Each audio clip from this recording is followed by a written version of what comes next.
संगी पुण्य पावन अशा या महावैष्णव ज्ञानेश्वर मंदिर LIG 1 sector number 3 Kalamboli Navi Mumbai या ठिकाणी चालू असलेला हा अखंड हरिनाम सप्ताह आणि या अखंड हरिनाम सप्ताहामध्ये आयोजित केलेली श्री शिव महापुराण या ग्रंथाची असणारी कथा आज कथेचा असणारा हा तृतीय असणारा हा दिवस आहे। कालपर्यंत आपण या ठिकाणी जी कथा श्रवण केलेली आहे ती कथा अशी होती की या ग्रंथाच्या महात्म्याबद्दल पाप्यातला पापी जरी माणूस असला तरी त्याचा सुद्धा असणारा उद्धार होतो असं या शिव महापुराण या ग्रंथामध्ये महात्म्यामध्ये असणार असं वर्णन केलेलं आहे। सगळ्यामध्ये श्रेष्ठ असणारे देवता जर आपण कोण मानत असो तर एक म्हणजे आई आणि नंबर 2 असणारे वडील। आई, वडील, देव आणि गुरु हे चौघजण जे आहेत ना, नाथबाबांनी सुद्धा सांगितलं आणि इतर साधू संतांनी सुद्धा सांगितलं, हे चार कसे आहेत, समान आहेत। एखाद्या वेळेस देवाची पूजा नाही पण आई वडिलाची पूजा आहे तरी देवाला पूजा पोचिती होते। तुम्ही नुसती गुरुचीच पूजा करा, आई वडिलाची पूजा नाही करा, देवाची पूजा नाही करा, गुरुची जरी पूजा केली तरी गुरु म्हणजे आई वडीलच आहेत, गुरु म्हणजे देव आहे। या चौघा जणांपैकी एकाची कोणाची तुम्ही सेवा करा तरी ती भगवंताला असणारी अर्पण असणारी होते। नाथबाबांनी वर्णन केलं, माता पिता देव गुरु ऐसा ज्याचा एक विचारू, धन्य धन्य तयाचे शरीर, नर नोहे तो ईश्वर। जर कोणी आई वडील देव आणि गुरु यांना समान भावनेने असणार मानतो आणि त्यांची पूजा करतो, तो साक्षात स्वरूपामध्ये मुलगा नाही, तो ईश्वर नाही, नवे नवे पुरुष नाही, साक्षात स्वरूपामध्ये असणारा ईश्वरांचा सुद्धा ईश्वर तो देव आहे। तीर्थ विठ्ठल क्षेत्र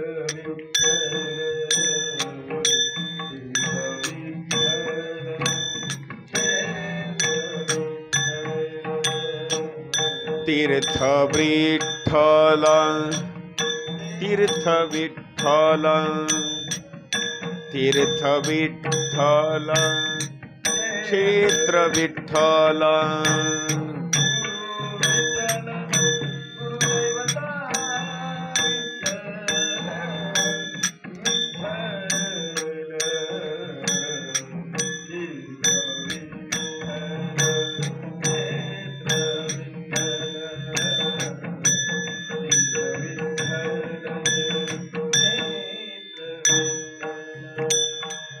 तीर्थ विठ्ठल, क्षेत्र विठ्ठल, तीर्थ विठ्ठल, क्षेत्र विठ्ठल।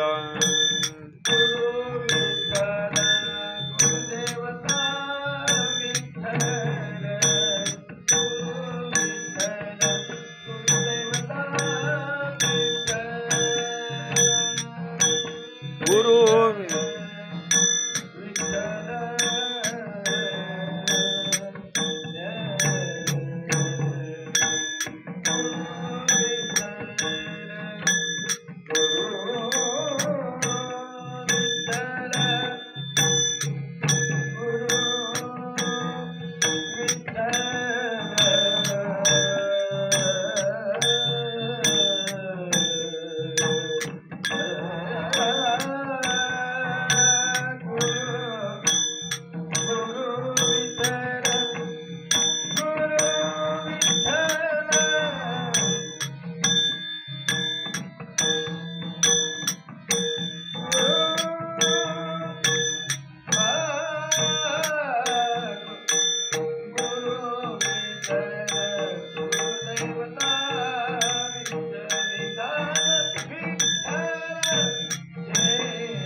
तीर्थ विठ्ठल क्षेत्र विठ्ठल तीर्थ विठ्ठल क्षेत्र विठ्ठल. वा. म्हणजे तीर्थ हे संपूर्ण असणारं विठ्ठल आहे, क्षेत्र असणारं विठ्ठल आहे, नवे नवे गुरु असणारा विठ्ठल आहे, देव असणारे विठ्ठल आहेत, हे संपूर्ण असणारा भाग. तसं इथं पाप्यातल्या सुद्धा पाप्याचा असणारा उद्धार करण्याकरता शिव महापुराणाची असणारी कथा श्रवण केल्याच्या नंतर जळती दोषाचे डोंगर, किती आपलं पाप असू द्या ते जळून जातं. काही लोक म्हणतात महाराज एका साक्षीदारावर कुठलंही कार्य सिद्ध होत नाही. कोर्टामध्ये साक्षीदार किती लागतात? 2 लागतात बरं का. एक साक्षीदार असून चालत नाही. किंवा साक्ष अनेकाची पाहिजे. ऐसी साक्ष बहुतांची, एकाची साक्ष चालणार नाही.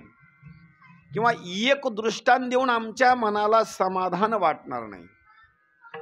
त्यावेळेस सूत महर्षींना सांगितलं एका साक्षीनं तुम्हाला समाधान वाटत नाही, आनंद वाटत नाही, किंवा तुमची समाधानाची भूमिका होत नाही, त्याला दुसरी मी असणारी साक्ष, दुसरा पुरावा देतो. ही कथा म्हणजे भगवान शंकराची साधारण कथा नाही. अमृत प्राशन केल्याच्या नंतर तो माणूस अजर अमर होईल. जास्त दिवसापर्यंत त्याला मृत्यू यायचा नाही, पण त्याला मुक्ती मात्र सांगितलेली नाही. पण इथे एक असं वर्णन केलं आहे, ज्यांनी ज्यांनी कथामृताचं पान केलं त्यांच्याकरता मुक्ती सांगितलेली आहे. म्हणजे अमृतापेक्षा सुद्धा कथेचं असणारं अमृतपान हे श्रेष्ठ असणारं सांगितलेलं आहे. म्हणून इथं त्या कथेच्या बाबतीमध्ये वर्णन असं केलेलं आहे की आम्ही तुम्हाला, किंवा सूत महर्षी सांगता शौनकाला, मी तुम्हाला दुसरा एक दृष्टांत सांगतो, लक्ष देऊन असणारा तो दृष्टांत ऐका. एक समुद्राचा असणारा भाग आणि समुद्राच्या एकदम काठावर वसलेलं असणारं एक गाव, त्या गावाचं नाव सांगितलेलं आहे बाष्कल. नाव लक्षात ठेवा बरं का. समुद्राच्या काठावर वसलेलं गाव आणि त्या गावाचं नाव बाष्कल. त्या गावामध्ये ब्राह्मण असणारे जो समाजाचा असणारा जो भाग सांगितलेला आहे, तो इतकं वर्णन सांगितलेलं आहे की ब्राह्मण समाज तिथला व्यवस्थित वागण्याकरता नाही. त्यांच्या घरामध्ये शास्त्र पाहिजे, पंचांग पाहिजे, पुराण पाहिजे, वेद पाहिजे, शास्त्र पाहिजे, पण अजिबात नाही. त्यांच्या घरी अस्त्र शस्त्र, भांडण तंटे वगैरे हे करण्याची असणारी साधन सामुग्री, म्हणजे तेच लोक असे वाईट वागायचे. आता जिथले लोक, ज्या नगरीमधले ब्राह्मणच असे वागतात, तिथले इतर लोक कसे वागत असतील? सगळ्यात आचरणामध्ये जर कोणता धर्म असेल, जात असेल तर ब्राह्मणाची. आता ज्या गावातल्या ब्राह्मणांनीच असा सदाचार सोडून दिलेला आहे, तिथले लोक दुसरे चांगले वागतील? अजिबात नाही. वर्णन असं केलेलं आहे, तिथले पुरुष सुद्धा वाईटच वागणारे, लहान मुलं असतील, तरुण असतील, हे पण वाईटच वागणारे. एवढंच नाही, स्त्रिया सुद्धा वाईट आचरणाचे, असं वर्णन केलं त्या गावाचं. एकदम वाईट वाईट वाईट असणारं नगर. आणि त्या नगरामध्ये राहणारा एक असणारा ब्राह्मण, त्या ब्राह्मणाचं नाव बिंदुक. आणि तो असणारा जो बिंदुक आहे ना, त्याच्या पत्नीचं नाव सांगितलेलं आहे चंचुला. नाव लक्षात ठेवा बरं का. ही कथा नवीन असल्यामुळे आपल्याला थोडीशी अवघड कथा जात आहे, कारण हे नावं कधी आपण ऐकलेलेच नाहीत. वाल्या कोळ्याचं नाव काढलं की आपल्याला 2 मिनिटात लगेच लक्षात येतं. पांडवाचं नाव काढलं की 2 मिनिटामध्ये लगेच लक्षात येतं. द्रौपदीचा कथाभाग सांगण्याकरता सुरुवात केली की लगेच लक्षात येते. सुदामजीचं चरित्र सांगण्याकरता सुरुवात केलं की लगेच डोळ्याच्या समोर येतं. म्हणजे कसं आहे, हे ऐकून ऐकून ऐकून आपल्याला असणारी ज्ञानाची भूमिका झाली. पण शिव महापुराणामध्ये वेगळा असणारा कथात्मक भाग सांगितलेला आहे. चंचुला नावाची स्त्री आणि बिंदुक नावाचा असणारा ब्राह्मण. नाव लक्षात ठेवा, हे नवीन नाव आहेत. आणि नवीन कुणाकरता आहेत माहिती का?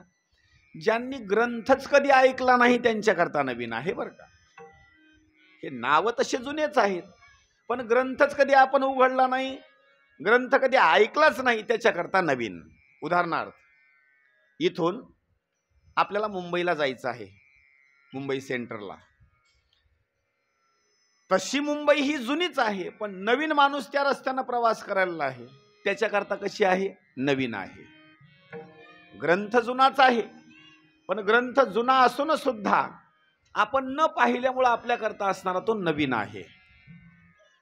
आता इथं वर्णन जे केलेलं आहे त्या वर्णनाचा असणारा भाग असा आहे, पापी असणारं हे नगर, वाईट आचरणाचं, गावाच्या बाबतीमध्ये संस्कारच कुठले नाहीत आणि सगळ्याची वृत्ती एकमेकाला मारण्याचीच वृत्ती, एकमेकाला फसवण्याचीच वृत्ती, असं असणारं ते नगर गाव. तिथले पुरुष वाईट आचरणाचे. आणि अशा गावामध्ये हा बिंदुक आणि चंचुला यांचा असणारा विवाह झालेला. आनंदामध्ये दोघ जण असणारे ते कुटुंब राहत होतं. पण ही चंचुला जी सांगितलेली आहे ना, ब्राह्मण कुटुंबामध्ये असणारा जन्म झाला आणि या गावामध्ये तिला देण्यात आलं. आता कसं असतं, गाय असेल, म्हैस असेल, एखादं जनावर असेल, जुन्या मालकानं विकावं, नवीन मालकानं घ्यावं, त्या जनावराचं काही चलत नाही बरं का. तसं स्त्रियांचं सुद्धा जीवन सांगितलेलं आहे. आई वडिलांना विवाह लावून द्यावा आणि तिथं जाऊन असणारा आपला संसार थाटावा. एवढं सोपं नाही बरं का हे. आम्ही कथेला जातो, गुरुजी असतील, पारायणला असतील, कुठे कीर्तनला जावं, काही वेळेला आम्हाला असं वाटतंय काही गावामध्ये गेल्याच्या नंतर आम्हाला करमत नाही बरं का. काही उदास गाव असतं, आपल्याला करमतच नाही आम्हाला. मग काही लोक आम्हाला मग जेवण्याची व्यवस्था करतात, व्यवस्थित बोलतात, पण काही गावामध्ये आम्हाला करमतच नाही. मी काही वेळेला विचार केला, अरे आज आपण या गावामध्ये आलो, तास 2 तासाचा कालावधी झाला, आपल्याला कीर्तन झाल्याच्या नंतर जायचं आहे, पण तास 2 तासाच्या कालावधीमध्ये आपलं मन लागत नाही. इथल्या माता भगिनी कशा राहत असतील, विचार करायची गोष्ट आहे बरं का. मुलीचं लग्न व्हावं आणि तिला सासरी नांदण्याकरता पाठवावं, तिथं काही बोलता येतं का? मला काही करमत नाही किंवा काही नाही. पुरुष मंडळी मात्र एका दिवसामध्ये करमत नाही म्हणून परत येतात निघून. काही जणांना झोपच लागत नाही. अहो, ती चंचुला चांगल्या घराण्यामधली बिचारी, तिचा विवाह झाला आणि गावामध्ये ज्या वेळेला नांदण्याकरता आली, त्या गावाचं आचरण पाहिल्याच्या नंतर मनामध्ये दुःखी झाली. काय आमचं कुळ आणि काय असणार आमचं हे आताचं नवीन असणारं गाव. आई वडिलांनी विवाह करून दिला, आता इथं मला राहायचं आहे. कसं असतं, आई वडिलाचे असणारे जे संस्कार आहेत त्या संस्कारानुसार असणारी ती वागू लागली. पण आता गावाचं आचरणच वाईट. जिथले ब्राह्मण मद्यमांस प्राशन करतात, वाईट लोकांच्या असणाऱ्या संगती, तिनं जीवन जगत असताना काही दिवसापर्यंत आपल्या व्यवस्थित जीवनानं असणाऱ्या जगण्याकरता सुरुवात केली. पण कसं असतं, सगळं 99% 99 गाव वाईटच, त्याच्यामध्ये एकट्याचा कुठं निभाव लागेल का? अजिबात निभाव लागत नाही. घटना अशी घडली, संगती करून वाईट लोकांच्या संगतीमुळं कानावर आलेले शब्द, वाईट आचरण डोळ्यानं पाहिल्यामुळं घटना अशी घडली, चांगलं सत्याचं आचरण करणारी ती स्त्री, पण ती सुद्धा त्या गावाच्या असणाऱ्या अधीन झाली आणि तिला सुद्धा असणारे वाईट असणारी व्यसनं लागली. वर्णन त्या स्त्रीचं केलेलं आहे. एक दिवसाची घटना अशी सांगितलेली आहे, या चंचुलाचा असणारा जो पती आहे तो पहिलाच वाईट वागणारा, आणि तो सुद्धा असणारा वाईट आचरण करत असताना एका स्त्रीच्या संगतीला लागल्यामुळं घरामधली अमाप संपत्ती असणारा तिला नेऊन देऊ लागला. आता ही बिचारी संसार करू लागली, संसार जोपासण्याचा प्रयत्न करू लागली, पण कालांतरानं त्या गावामुळं हिचं सुद्धा पाऊल पडत असताना थोडंसं वेगळ्या दिशेनं असणारं पाऊल पडलं. घटना अशी घडली, एक असणारा पुरुष आणि ही चंचुला एकांत असणारा दोघांचा भाग आणि अचानक स्वरूपामध्ये असणारा तो बिंदुक आला घरी, तर बिंदुकनं ते असणारं चिन्ह आपल्या दृष्टीनं असणारं पाहिलं. तो पुरुष असणारा तिथून निघून गेला, माराच्या भेनभेन तो पळून गेला. पण ती असणारी स्त्री तिथंच थांबली. पत्नीला मारहाण करण्याकरता सुरुवात करत असताना त्या स्त्रीनं बोलण्याकरता सुरुवात केली, मालक तुम्ही मला मारहाण करून काही उपयोग नाही. अहो ज्या नगरीमध्ये मला इथं देण्यात आलेलं आहे, तुमच्यासोबत माझा विवाह केला, आज लग्न झाल्यापासून या सांसारिक जीवनामध्ये मला तुमच्याकडून असणारं कुठलंही सुखाची असणारी प्राप्ती झालेली नाही. उलट लग्न झाल्यापासून आजपर्यंतच्या कालावधी मी दुःखच भोगत आलेली आहे. मला मारून काही उपयोग होणार नाही, माझ्या आचरणामध्ये आता बदल होणार नाही. आता विचार करा बरं का, एकदम बारकाव्याचा विषय आहे. पती परमेश्वरानं तिचे शब्द ऐकले आणि ऐकल्याच्या नंतर त्यानं पत्नीला समजावून सांगायला पाहिजे, आपण सुद्धा वाईट आचरण सोडून देऊन आपला संसार बघायला पाहिजे. पण अजिबात नाही, उलट त्यानं पतीला वाईट आचरण करण्याकरता सांगितलं. किती विचार करायची गोष्ट आहे पहा. पत्नीला त्यानं समजावून सांगण्याकरता सुरुवात केली, जर तुझं वागण्याची पद्धत जर बदल होत नसेल तर मी सांगतो तसं इथून पुढे आचरण करायचं. तो अनेक लोकांना फसवायचं आणि त्यांच्याकडून पैसा मात्र जमा करायचा. विचार करायची गोष्ट आहे बरं का. अनेक लोकांना फसवायचं, त्यांच्याकडून पैसा जमा करायचा आणि तो पैसा मला द्यायचा आणि तो पैसा मी घेईल आणि माझं जिच्यावर प्रेम आहे मी तो पैसा तिला नेऊन देईल. एक म्हणजे तुला सुद्धा या जीवनामध्ये आनंदाची प्राप्ती होईल आणि मला सुद्धा जीवनामध्ये आनंदाची प्राप्ती होईल. विचार करा, गाव किती वाईट भूमिकेचं आहे. हे पत्नी आणि पती सुद्धा किती वाईट आचरणाचे आहेत. घटना अशी घडली, तिथून पुढल्या कालावधीमध्ये त्या चंचुलानं पती परमेश्वराची परवानगी मिळाल्याच्या नंतर स्वेराचारानं वागण्याकरता सुरुवात केली. आता कुणाचं बंधन नाही. प्रत्येक दिवशी कुणाला तरी आपल्या मोहजाळामध्ये फसवणे आणि त्याच्याकडून असणारा पैसा काढणे, भरपूर प्रॉपर्टी जमा केली. कालांतरानं घटना अशी घडली, भरपूर प्रॉपर्टी जमा केल्याच्या नंतर जो मरणाची भूमिका सांगितलेली आहे, त्या मरणाच्या भूमिकेमध्ये सगळ्यात सुरुवातीला जी मरण सांगितलेलं आहे त्या पती पत्नीपैकी तो बिंदुक नावाचा असणारा चंचुलेचा पती असणारा मरण पावला. होता ब्राह्मण समाजामध्ये जन्माला आलेला, मरण पावला आणि मरण पावल्याच्या नंतर काय केलं, यम आले आणि यमानं त्याला पाशामध्ये बद्ध केलं. 28 प्रकारच्या नरकामध्ये त्याला टाकून दिलं. का? आपला धर्म सोडून दिला ब्राह्मणाचा आणि वाईट वागण्याकरता सुरुवात केली. कधीही सांगतो, आपला धर्म सोडून जर एखाद्या माणसानं वागण्याकरता सुरुवात केली ना तर त्याला माफी नाही बरं का. आपला धर्म कधीही सोडायचा नाही. आणि त्या यमराजानं 28 प्रकारच्या नरकामध्ये असणारं टाकून दिलं. जन्माला यायचा मरायचा, जन्माला यायचा मरायचा. कालांतरानं 28 प्रकारचे नरक सुद्धा भोगले. एवढं पाप शेवटी विंध्य पर्वतावर त्याला पिशाच्याची असणारी योनी मिळाली. पिशाच्य म्हणजे भूत हो. पिशाच्याची योनी मिळाली आणि या भूताचं वर्णन काय करावं. केले कर्म झाले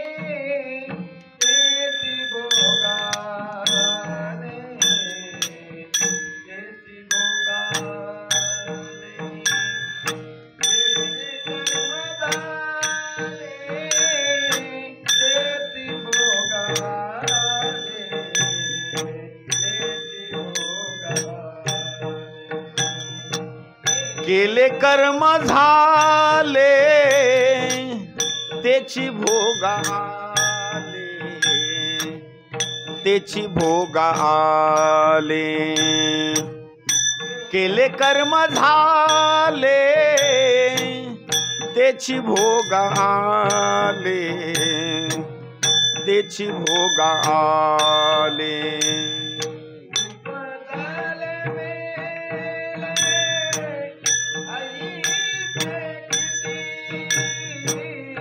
उपजले मेले ऐसे की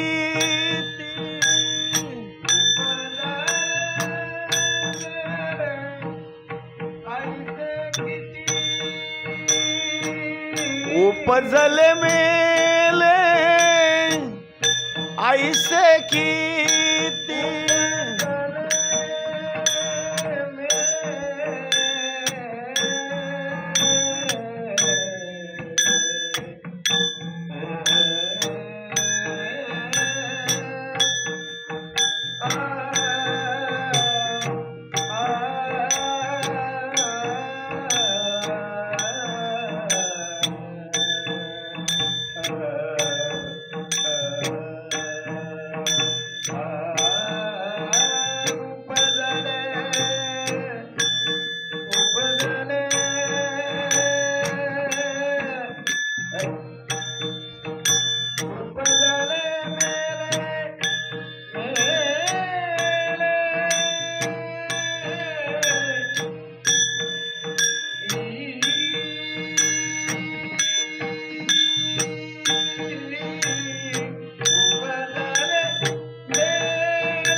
हरिमुखी गाता हरपली चिंता हरपली चिंता हरिमुखी गाता हरपली चिंता हरपली चिंता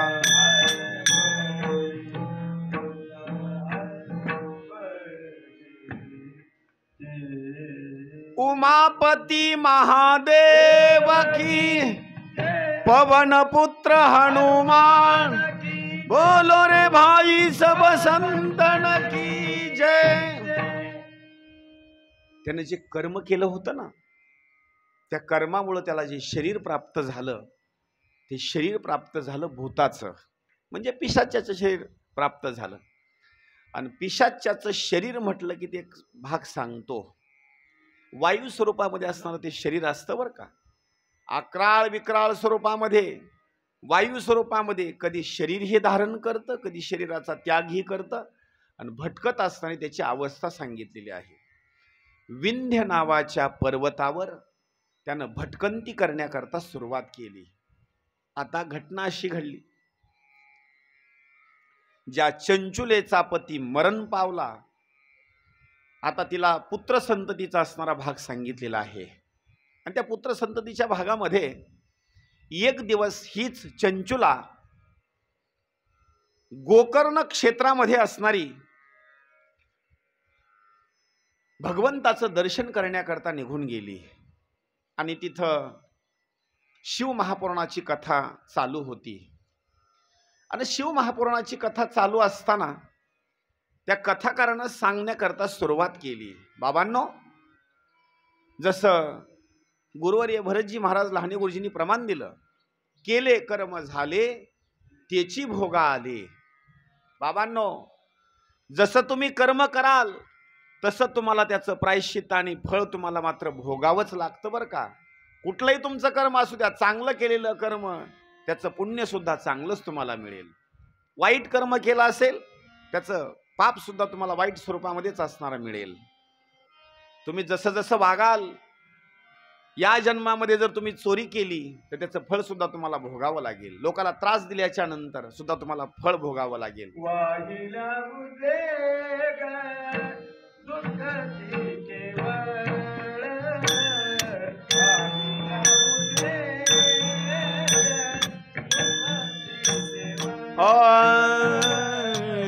वाहिल्या उद्वेग दुःखची केवळ वाहिला उद्वेग दुःखची दुःखची केवळ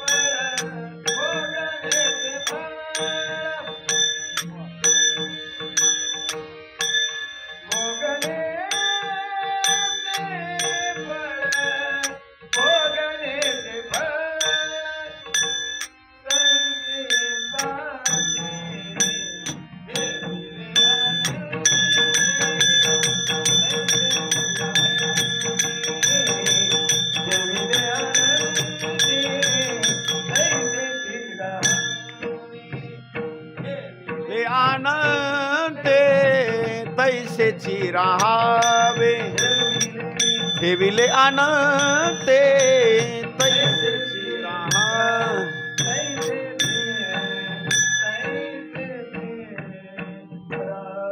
आता कर्मच केलं आणि कर्म वाईट केल्याच्या नंतर उगा आता वाहिल्या उद्वेग दुःखची केवळ भोग नेते फळ संचिताचे.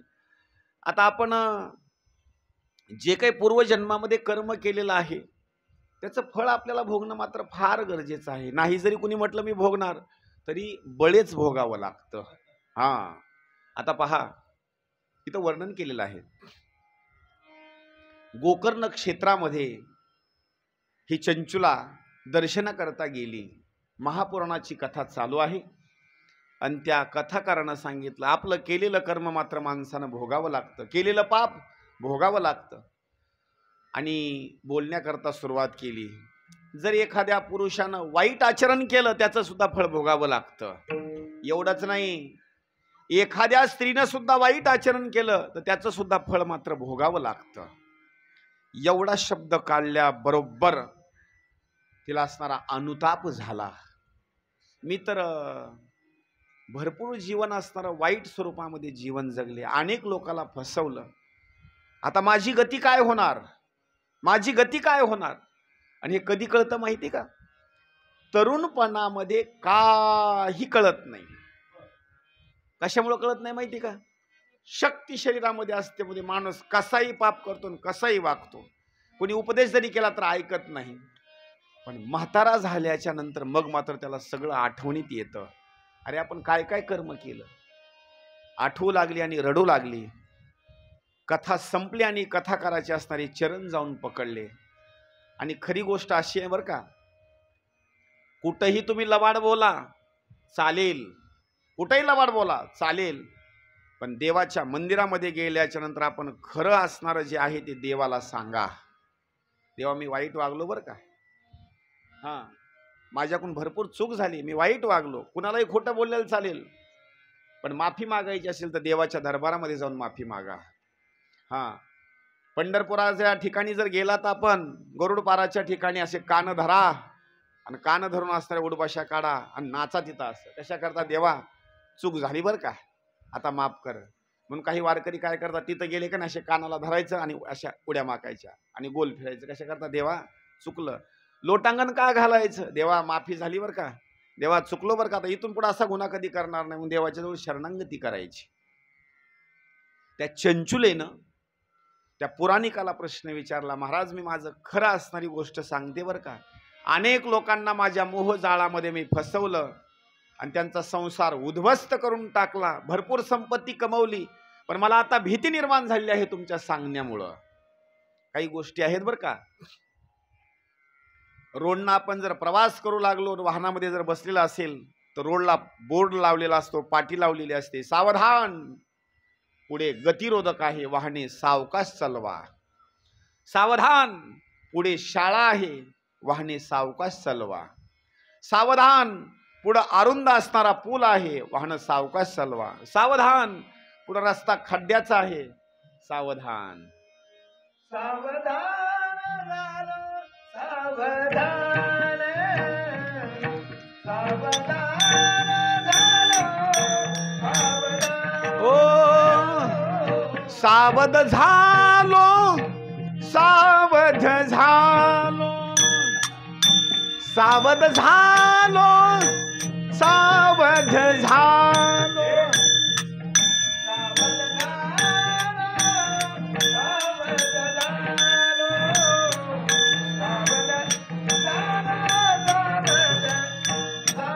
ओ सावध झालो सावध झालो सावध झालो सावध झालो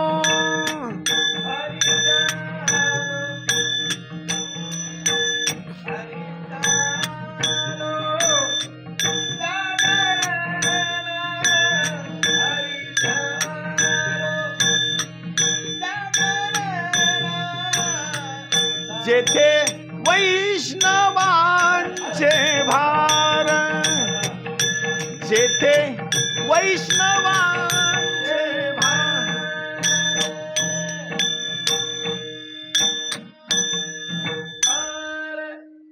सावध झालो हरीच्या आलो जागरणा जेथे वैष्णवांचे भार आणि जे जे कार गरजतसे. बघा गतिरोधकचा बोर्ड लावलेला आहे ना वाहनवाल्यानं बोर्ड लावून सुद्धा वाचला पण गाडीची स्पीड कमी केली नाही. मग आता काय होईल? आदळला हो आदळला. हा नंबर 2 पुढं शाळा आहे चिमुकले लेकरं आहेत आणि वाहन सावकाश नाही चालवलं ऍक्सिडेंट होणार कुणाला तरी धक्का लागणार. एवढंच नाही पुढं अरुंद पूल आहे बोर्ड लावला आणि गाडीची स्पीड कमी केली नाही मग पुलाच्या खाली गेला. याच्या पुढे वर्णन सांगतो. रस्ता खराब आहे सांगून सुद्धा ऐकलं नाही मग टायर फुटणार जाऊन आपटणार गाडीचे नुकसान होणार. इथं बोलण्याकरता सुरुवात केली. चंचुला माझी विनंती आहे तुला ही गोष्ट समजली ना आता सावध हो आणखी वेळ गेलेली नाही. सावध होनी भजनी लागा देव करा कैवारी आणि मल्हारीची वारी माझ्या मल्हारीची वारी. इच्छा मुरळीस पाहू नका पडाल नरकाद्वारी बोध बुधली ज्ञान दिवटी उजळा महाद्वारी. हा आत्मनिवेदन रोडगा निवतील हारो हारी. हा महाराज सावध व्हा आणि सावध होऊन काय करा भजनाला लागा. चंचुलीला उपदेश केला आणखी तुझी वेळ गेली नाही. जर तुला वाटत असेल नरकामध्ये आपण जाऊ नये तर मी सांगतो तेवढी असणारी गोष्ट ऐक. चंचुलीने सांगितलं महाराज काय करावं लागेल मला भीती वाटते यमपाशाची आणि तिथं गेल्याच्या नंतर मला भरपूर असणाऱ्या हाल अपेष्टा सहन कराव्या लागतील. या चुकवण्याकरता काय केलं पाहिजे.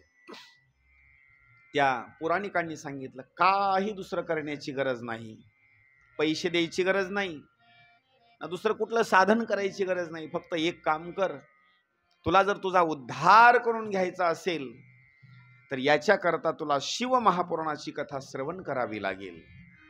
आज 3रा दिवस आहे बरं का. आज तृतीय दिवस आहे आणि मी दररोज तुम्हाला हेच सांगत आहे. प्रत्येक गोष्टीला उपाय जर कोणता असेल तर कोणता सांगितला शिव महापुराणाचा उपाय सांगितला बरं का. असं समजत नसेल तर आणखी एका सोप्या भाषेमध्ये सांगतो. आता गोळ्या भरपूर निघाल्या. कोणत्या गोळ्या? ह्या डॉक्टरने दिलेल्या गोळ्या बरं का भरपूर कंपनीच्या निघाल्या. पण पहिले दुकानं कमी असायचे दवाखाने कमी असायचे. पहिली एकच गोळी दवाखान्यात आणि कुठेही गेलं की एकच. किंवा किराणा दुकान जरी असेल तर अंग दुखू लागलं डोकं दुखू लागलं सर्दी खोकला ताप काय आला की घरच्या लोकांना सुद्धा माहित आणा एकच गोळी झटपट गोळी बस. एक खाल्ली की सगळ्याला रामबाण औषध बस एका गोळीत सगळं काम ओके. तसं इथं सांगितलं कुठलाही आजार असू द्या त्याच्यावर रामबाण औषध जर कुठला असेल तर दुसरं तिसरं काही नाही माझ्या भगवान शंकराची शिव महापुराणाची असणारी कथा. आजार कुठलाही आणि त्याचा असणारा उपाय म्हटलं तर कुठलं शिव महापुराणाची कथा. त्या पुराणिकांनी सांगितलं चंचुला तुला जर स्वतःचं कल्याण करून घ्यायचं असेल तर शिव महापुराणाची कथा श्रवण करावी लागेल. होय महाराज सांगणार कोण? सांगितलं सांगण्याकरता मी आणि श्रवण करण्याकरता तो. कारण कसं असतं माहिती का ऐकण्याकरता जर श्रोते मन लावून कथा जर ऐकत असतील तर कथाकार मन लावून कथा सांगतो बरं का. नाहीतर ऐकण्याकरता पंढरीश परमात्मा आणि माता रुक्मिणी आणि माऊलीच ऐकण्याकरता आहेत आणि तुम्ही कुणीच ऐकायला नाहीत, तर कथेमध्ये तेवढा रस निर्माण होत नाही बरं का. आता तुम्ही आज इथं येऊन कथेला बसलात, मला सुद्धा सांगण्याकरता आनंद वाटत आहे का नाही? नाही तर इथं 2-4 चिल्ले पिल्लेने यायचं आणि त्यांनी बॅट बॉल खेळायचा आणि माझी कथा चालायची, असं जमल? अजिबात नाही. आता तुम्ही येऊन बसलात ना शांत स्वरूपामध्ये, मला सुद्धा आनंद वाटतो कथा सांगण्याकरता सुद्धा. आणखी गोष्ट सांगतो बरं का, जसा LICचा एजंट काय करतो, एक असणारा सदस्य वाढवतो बरं का, त्याचं कमिशन आपल्या पदरामध्ये पाडण्याकरता, तसं तुम्ही सुद्धा एक काम करजा. उगा कुठेही बसला की त्यांना सांगायचं चला शिवमहापुराणाची कथा चालू आहे, 3:30-4च्या सुमारास चालू होते, 6ला संपते, चला. एक जरी माणूस वाढला आणि त्यानं जर कथा येऊन इथं ऐकली तर अर्ध पुण्य तुमच्या पदरात. एवढं महत्वाची भूमिका आहे बरं का. सांगितलं चंचुला कथा मी सांगतो, कथा तू श्रवण कर. आता इथं फार विशेष स्वरूपामध्ये इथं एक महत्व सांगितलेलं आहे बरं का ग्रंथाचं. पत्नीला कमी समजू नका, काही विशेष सांगतो बरं का. आणि माता माऊलींनी स्वतःला कधी कमी समजायचं नाही आणि पुरुष मंडळींना स्वतःला कधी शहाणं समजायचं नाही. काही गोष्टी लक्षात ठेवा बरं का. आपल्याकडे घेतो अगोदर काही गोष्टी लक्षात ठेवा. पती आणि पत्नीपेक्षा जर श्रेष्ठ जर कोण सांगायचं म्हटलं तर पत्नी श्रेष्ठ सांगावी लागेल. एकतर आपल्या घराचा त्याग करायचा आणि इथं यायचं, संसार करायचा. आणखी एका स्वरूपामध्ये सांगतो, महाभारतामध्ये एक सुंदर असणारा श्लोक आलेला आहे. वर्णन असं केलेलं आहे, जर पतीच्या अगोदर जर पत्नी मरण पावली, शब्द लक्षात ठेवा बरं का, आपल्या कामाचे आहेत. पतीच्या अगोदर जर पत्नी मरण पावली तर ती पुढं जाते. पुढं म्हणजे कुठं? इकडे पनवेलला का? इकडं नाही, ती वैकुंठाला जाते अगोदर. पती परमेश्वराच्या अगोदर जर पत्नी मरण पावली तर ती वैकुंठाला जाते. तिथं विठ्ठलाची, भगवान शंकराची, कैलासपतीची असणारी, नारायणाची असणारी सेवा करते आणि हात जोडून सांगते, देवा माझे पती परमेश्वर मागं राहिले बरं का, विनंती करते. आणि विनंती करून आपल्या पती परमेश्वराची तिथं जागा धरून बसते. जसं एसटी मध्ये आपण जाऊन बसायचं का नाही, आपल्याला पत्नी वर गेली कुठं, एसटी मध्ये, वर म्हणजे स्वर्गात नाही बरं का, एसटी मध्ये, तर काय करते माहिती, अगोदर आपल्याला जागा धरते आणि पुन्हा पिशवी शिटावर ठेवते. जागा कोणा करता पकडली? मालका करता. ही जर वर वैकुंठामध्ये गेली ना, वैकुंठामध्ये गेल्याच्या नंतर किंवा कैलासपती भगवान शंकराच्या कैलास पर्वतावर जर गेली तर तिथं गेल्याच्या नंतर स्वतःचा उद्धार तर करतेच करते, पण तिथं गेल्याच्या नंतर पती परमेश्वराचा सुद्धा उद्धार करते. तिथं जाऊन जागा अशी साफसूफ करून टाकते, अशी व्यवस्थित आपणही बसते आणि पती परमेश्वराची वाट बघत तिथं बसते. सारखं असणार पती परमेश्वराचं चिंतन. ही गोष्ट कळाली ना आता. पतीच्या अगोदर जर पत्नी मरण पावली तर आपल्या पती परमेश्वराचा उद्धार करण्याकरता तिथं जाऊन सुद्धा भगवान शंकराची, विठ्ठलाची, नवे नवे विष्णूची आराधना करते आणि जागा साफसफाई करून तिथं वाट पाहत बसते. एक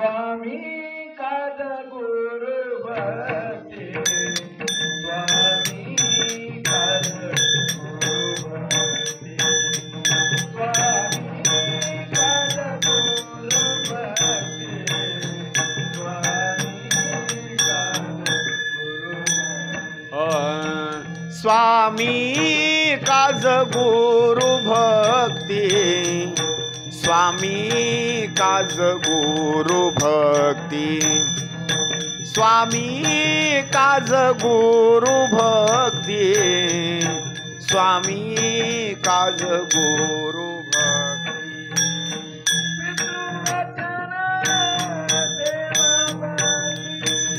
पितृवचन सेवापती,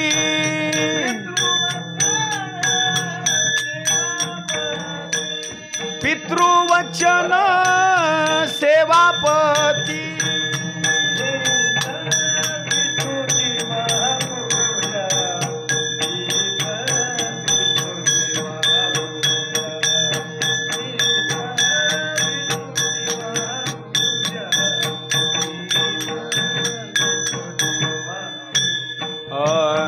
हीच विष्णूची विष्णूची महापूजा, हीच विष्णूची महापूजा, हीच विष्णूची महापूजा, हीच विष्णूची महापूजा. पहा, स्वामी काज गुरु भक्ती, पितृ वचन सेवापती, आणि हीच विष्णूची महापूजा. त्या पत्नी करता पती परमेश्वराची सेवा केल्याच्या नंतर महाविष्णूची पूजा करायची गरज नाही बरं का. तिला साक्षात स्वरूपामध्ये महाविष्णूच्या पूजेचं सुद्धा पुण्य मिळतं. आता इथं वर्णन केलेलं आहे. एक, अगोदर जर मरण पावली तर वैकुंठामध्ये वाट पाहते. आता दुसरी गोष्ट आहे का, पती परमेश्वर अगोदर मरण पावले आणि ती पत्नी पाठीमागं राहिली. आता लक्ष करा बरं का. आता तर ती पत्नी काय करते, भगवान शंकर, भगवान विठ्ठल, पंढरीश परमात्मा विष्णू यांची आराधना करते आणि मरण पावलेल्या पतीचा उद्धार व्हावा म्हणून पाठीमाग गंगापूजन, वर्षश्राद्ध, पुण्यस्मरण, त्यांची तिथी लक्षात ठेवून त्या त्या वेळेला असणारं ब्राह्मणाला बोलवणं, दान धर्म करणं आणि त्यांचा उद्धार होण्याकरता कुठं तीर्थयात्रा केली ना तर वासुदेवाला पैसे देणं, त्यांचं नाम सांगणं आणि त्यांचा असणारा उद्धार करणं. म्हणजे विचार करा, पत्नी जीवनामध्ये किती परमेश्वराचा असणारं सेवेच्या भूमिकेमध्ये करते. आता पहा, या चंचुलेचं वर्णन तसंच केलेलं आहे. या चंचुलेनं काय केलं, हात जोडून सांगितलं, महाराज माझा उद्धार व्हावा एवढी माझी अपेक्षा आहे. सांगितलं काळजी करू नको, मी तुझ्याकरता शिवमहापुराणाची कथा सांगेल. कथा सांगण्याकरता सुरुवात झाली. एक आणि दोन नाही, 7 दिवसापर्यंत कथा सुंदर स्वरूपामध्ये श्रवण केली. ती आज्ञानी बिचारी सांगितलं, महाराज आता 7 दिवसापर्यंत कथा मी श्रवण केली, काय केलं पाहिजे? काही नाही, यथासांग या ग्रंथाची सांगता केली पाहिजे. काय करावं लागेल? काही नाही, ग्रंथाची पूजा करावी लागेल, हळद कुंकू असणारा अर्पण करावं लागेल, ग्रंथाला वस्त्र अर्पण करावं लागेल. जी मी कथा सांगितली माझ्याकरता सुद्धा तुला वस्त्र अर्पण करावं लागेल. आता इथं एक भाग सांगितलेला आहे बरं का, मीच कथा कराय अशातला भाग नाही, किंवा ज्ञानेश्वरीचे व्यासपीठ चालक आहेत हेच आहेत असा भाग नसतो बरं का. काही कुणीही ज्ञानेश्वरीचं व्यासपीठ चालणारा व्यक्ती असावा. काही गोष्टी लक्षात घ्या, त्याला दान धर्म करत असताना व्यासपीठ असेल, ज्ञानेश्वरी असेल, ज्ञानेश्वरीला वस्त्र असेल, हळद कुंकू असणारा अर्पण असेल, फूल असेल, ₹1000 दक्षिणा असेल, किंवा एखादं वस्त्र दान करणं असेल, ही एक भूमिका सांगितलेली आहे. आता हे दान धर्म आपण करणं फार गरजेचं आहे. आणि याच्या पुढे आणखी एक सांगतो, जर आपल्याला असं वाटत असेल की आम्ही कैलास पर्वतावर जाऊन राहण्याकरता तिथं जाऊन ठिकाण आम्ही घर बांधावं, तिथं जाऊन राहावं, तर याच्याकरता सांगितलेलं आहे सुवर्ण सिंहासनाचं असणारं दान करायचं. माझ्या खाली जे व्यासपीठ आहे का नाही, हे लाकडाचं आहे. जर तुम्हाला वैकुंठाला कैलासाला जाऊन राहायचं असेल, लक्ष द्या, तर हे लाकडाचं द्यायचं नाही लहाने गुरुजींना. हे कशाचं द्यायचं? सोन्याचं द्यायचं बरं का. सोन्याचं असणारं चौरंग असेल, व्यासपीठ असेल, त्याच्यावर हा ग्रंथ ठेवायचा, वस्त्राने दान करून टाकायचं. मग तुमच्याकरता कैलास पर्वत राहण्याकरता, तुमच्याकरता असणारा वैकुंठ. पण आता तुम्ही एकच करणार, सोन्याचा कलर आणून त्याला देताल तुम्ही सोन्याचं द्यायचे नाहीत तुम्ही. आता त्या चंचुलेनं 7 दिवसापर्यंत कथा श्रवण केली, दान दक्षिणा दिली, ग्रंथाची असणारी सांगता केली, आणि काही जे लोक होते त्या लोकांना असणारं दान धर्म केलं अन्नप्रसादाच्या स्वरूपामध्ये. वर्णन केलेलं आहे त्या चंचुलेचं. इतकं जीवनामध्ये वाईट आचरण केलं, पण ही कथा श्रवण केल्यामुळं आणि ग्रंथाची सांगता केल्यामुळं तिला जे राहण्याकरता जे स्थान मिळालं ना, ते कैलास पर्वतावर मिळालं. तिथं भगवान शंकर आणि भगवान शंकराच्या डाव्या बाजूला माता पार्वती, गणधेश म्हणजे गणनायक, गणपती बाप्पा, कार्तिक स्वामी, सगळे असणारे भूत वेताळ सगळे आनंदामध्ये, नंदीश्वर. आणि तिथं त्या कैलास पर्वतावर तिला नेण्यात आलं विमानामध्ये बसवून. अहो काय वर्णन करावं. गेल्याबरोबर भगवान शंकराच्या चरणावर असणारं लोटांगण घातलं, साष्टांग ही करी दंडवत. स्तुती करण्याकरता सुरुवात केली.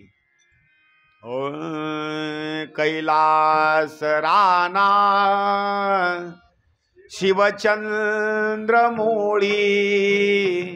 फणींद्र माथा मुकुट झळाळी कारुण्य सिंधू भव दुःख हारी तुझवीन शंभो मज कोण तारी. देवा तुमच्या विना मला दुसरं कोणी तारू शकत नाही. भगवान शंकराने हसून सांगितलं, आता तारण्याची भूमिका शिल्लकच राहिली नाही, तू कैलास पर्वतावर आली. आता आनंदामध्ये इथं राहा.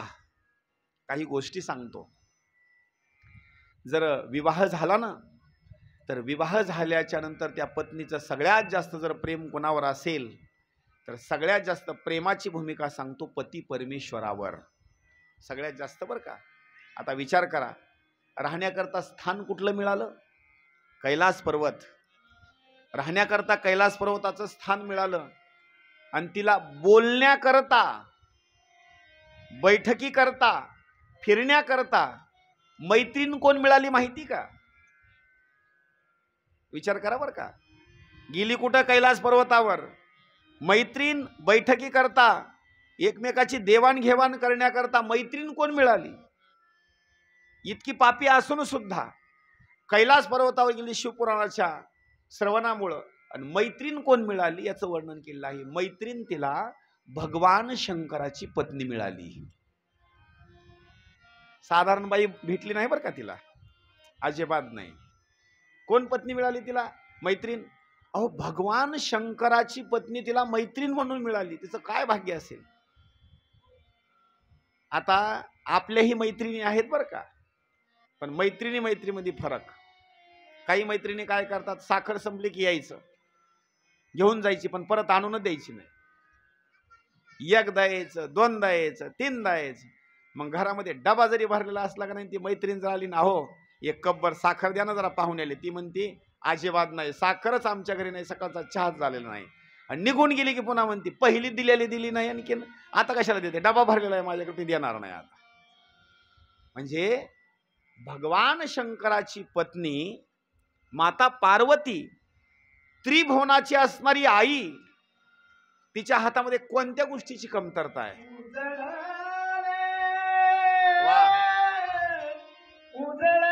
वा वा वा वा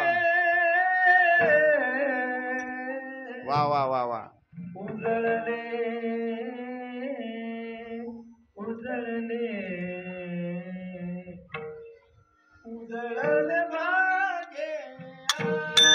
वा, सर्वांनी म्हणा,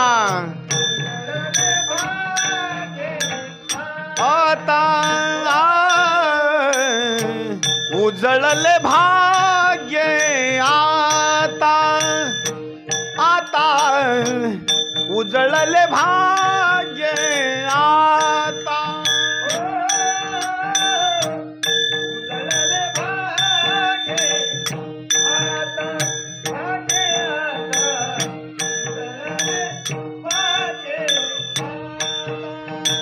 आता उजळले भाग्य, आता आता उजळले भाग्य, आता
संत दर्शनी हा लाभ, ओ संत दर्शनी हा लाभ.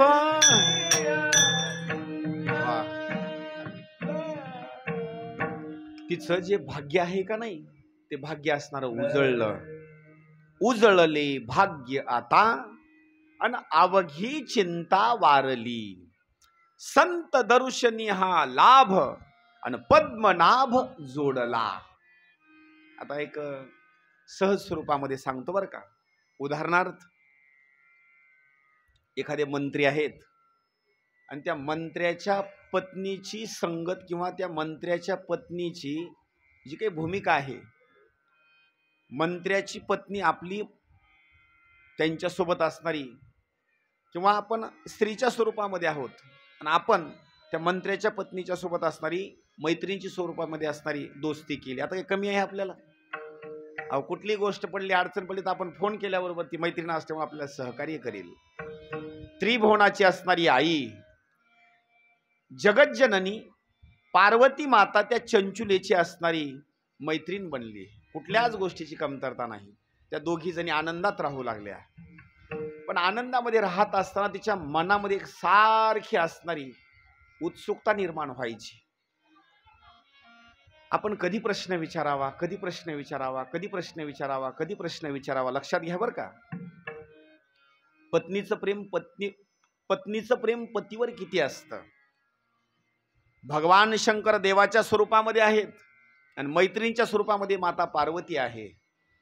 त्या चंचुलने एक दिवस पार्वती मातेचा चेहरा आनंदित पाहिला आणि हात जोडले आणि हात जोडल्याच्या नंतर प्रार्थना करण्याकरता सुरुवात केली. पार्वती माता विचारते, चंचुला, आपण तर दररोज असं जीवन जगत असताना आनंदामध्ये जीवन जगतो आणि एकमेकी असणाऱ्या दोघी जणी मैत्रिणी आहेत, मग एकमेकीला हात जोडण्याची काय गरज आहे? आपल्या दोघांमध्ये तर इथं एक साम्य अवस्था आहे, आपण दोघी जणी एकच आहोत. आज तुम्हाला हात जोडत आहेस, नेमकं काय कारण काय या हात जोडण्याचं? त्या चंचुलेनं पार्वती मातेला हात जोडून सांगितलं, माते, जरी तुम्ही माझ्या मैत्रीण जरी असाल ना, तर माझ्यापेक्षा फार श्रेष्ठ आणि महान आहात. सगळ्या त्रिभुवनाच्या असणाऱ्या तुम्ही मालकीन पण आहात आणि जननी पण आहात. पण माझ्या मनामध्ये एक इच्छा आलेली आहे बरं का. जसं मी कैलास पर्वतावर आले त्या दिवसापासून एका दृष्टीने मी आनंदित आहे, पण एक दृष्टी माझी अशी आहे की सारखं एका दृष्टीला माझी थोडीशी कमतरता आहे. लक्षात घ्या बरं का मी काय म्हणतो ते. उदाहरणार्थ, पती पत्नी दोघ जण आहेत आणि दोघांनी भरपूर कष्ट केले. कष्ट केल्याच्या नंतर कालांतरानं घटना अशी घडली, पती परमेश्वर मरण पावले आणि मुलांनी भरपूर प्रॉपर्टी कमवली. सगळा आनंदाचा भाग आहे. त्यावेळेला सगळं जरी घर भरलेलं असेल संपत्तीनं, तरी त्या पत्नीला आपल्या दृष्टीला एक कमतरता दिसते. जर माझे एवढ्या घरामध्ये जर माझे मालक जिवंत असते ना, तर मला किती आनंद वाटला असता. ही कमतरता. ती चंचुला म्हणते, माता, माझी एक विनंती आहे. मी जशी कैलास पर्वतावर आले ना, तसं माझ्या मनाला एक खंत आहे. एका साईडनं मी आनंदित आहे, तुम्ही दररोज मला दर्शन देता, पण मला सारखी चाहूल जी लागलेली आहे ना, आणि सारखी जी मला आठवण येते ना, मी जरी इथं आनंदात जरी असेल तर माझ्या मनाला एक गोष्ट मात्र सारखं टोचत आहे. ती पार्वती माता म्हणते, नेमकी कोणती? आम्ही पृथ्वी तलावर होतो त्यावेळेस माझा जो असणारा विवाह झालेला आहे, तो बिंदुक नावाच्या पुरुषासोबत माझा विवाह झाला. आम्ही दोघं जण आनंदामध्ये राहत होतो. कालांतरानं गावच वाईट आणि आम्ही दोघांनी सुद्धा, त्यांनीही वाईट आचरण करण्याकरता सुरुवात केली, मी सुद्धा वाईट आचरण केलं. माझ्या अगोदर त्यांचा मृत्यू झाला, पण मृत्यू झाल्याच्या नंतर त्यांची आणि माझी पुन्हा भेट नाही किंवा काही नाही ते भेटी लागी जीवा लागली. भेटी लागी जीवा लागली.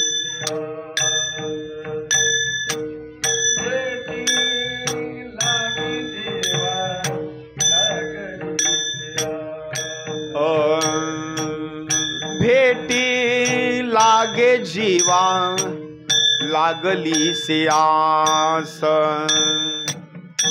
भेटी लागे जीवा लागली से आस, भेटी लागी जीवा लागली से आस,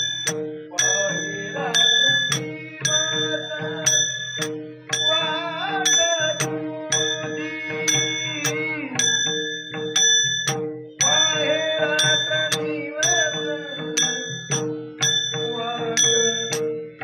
तुझी वाट तुझी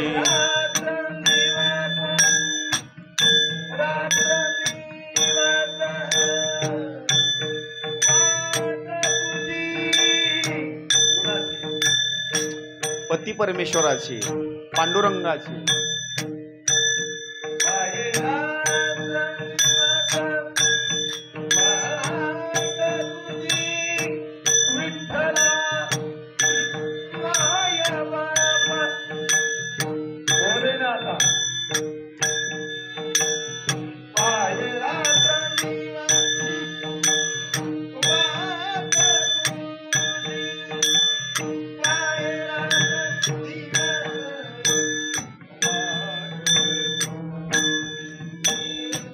ती लागे जीवा लागली से आस, भेटी लागे जीवा लागली से आस.